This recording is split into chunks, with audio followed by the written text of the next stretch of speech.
తోటి వ్యక్తుల పట్ల మనకేముండాలి? ఎవరైనా బాధలో ఉన్నారనుకోని వాళ్ళు చూసి చేసిన ఊరినే పోతాయా, అనుభవించు రాజా అనుభవించు అనకూడదు. మనం ఎవరైనా బాధల్లో ఉన్నారు కాస్త జాలిపడాలి. జాలిపడటమే కాదు, దయ చూపించాలి. దయ చూపించడం అంటే ఏంటి? జేబులో చేయి పెట్టాలి, జేబులో చేయి పెట్టాలి. ఆడవాళ్ళు అయితే పరసులో చేతులు పెట్టాలి. పెట్టి సంథింగ్ ఏదో ఒకటి మొత్తానికి వాళ్ళకి చేయాలి, సహాయం చేయాలి. ఎవరైనా హాస్పిటల్లో ఉన్నారు, కొబ్బరి బొండాలు మోసుకెళ్ళిపోవద్దని బోర్డులు కూడా కనబడతాయి. మీరు కొబ్బరి బొండాలు మోసి రావద్దు, 4 రూపాయలు ఇవ్వండి మందులకైనా పనిచేస్తాయి అని బోర్డులు ఎక్కడైనా చూశారా మీరు? హాస్పిటల్ బోర్డులు కూడా చూశాను నేను. మీ కొబ్బరి బొండాలు మోసుకెళ్ళిపోవద్దు, అవి కాదు కావాల్సింది.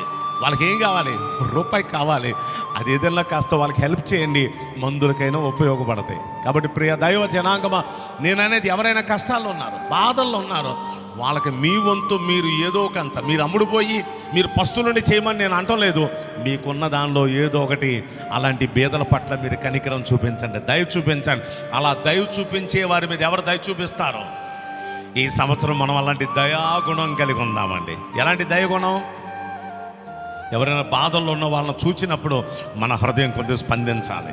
వాళ్ళకి మనం కొద్దో గొప్ప మన చేతుల్లో నుండి చేయూతనివ్వాలి. అది మనం నేర్చుకుందాం ఈ సంవత్సరం. నేర్చుకుందామంటారా? దయ మనం చూపించామనుకోండి, దేవుడు మన పట్ల దయ చూపిస్తాడు. దేవుడి దయ కావాలా? దేవుడి దయ కావాలంటే మనం తోటి వ్యక్తుల పట్ల దయ చూపిద్దాం. ఎవడట్టుపోతే నాకెందుకు, నేను బాగుండాలి, నా భార్య బాగుండాలి, నా పిల్లలు బాగోవాలి, లేకపోతే నేను బాగుండాలి, నా భర్త బాగోవాలి, నా పిల్లలు బాగోవాలి. కాదో మనం బాగుండాలి, అందరూ కూడా బాగుండాలి. చెప్పండి.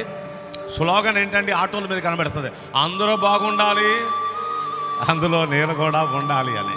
ఇది ఇంకా బాగుంది. అందరూ బాగుంటే అందులో మనం కూడా. కనుక అందరికీ మనం చేయమని కాదు నా ఉద్దేశం. చేతనైనంత వరకు బాధల్లో ఉన్న వాళ్ళకి మీ చేతనైనంత వరకు మీరు చేస్తే, మీకు చేతకాని పరిస్థితి వచ్చినప్పుడు దేవుడు మీకు సహాయం చేయడానికి ఆయన దూతను పంపిస్తాడు మీకోసం. హల్లెలూయా, హల్లెలూయా. కనుక దయాగుణం కలిగి ఉందాం ఈ సంవత్సరం. ఉందామంటారా?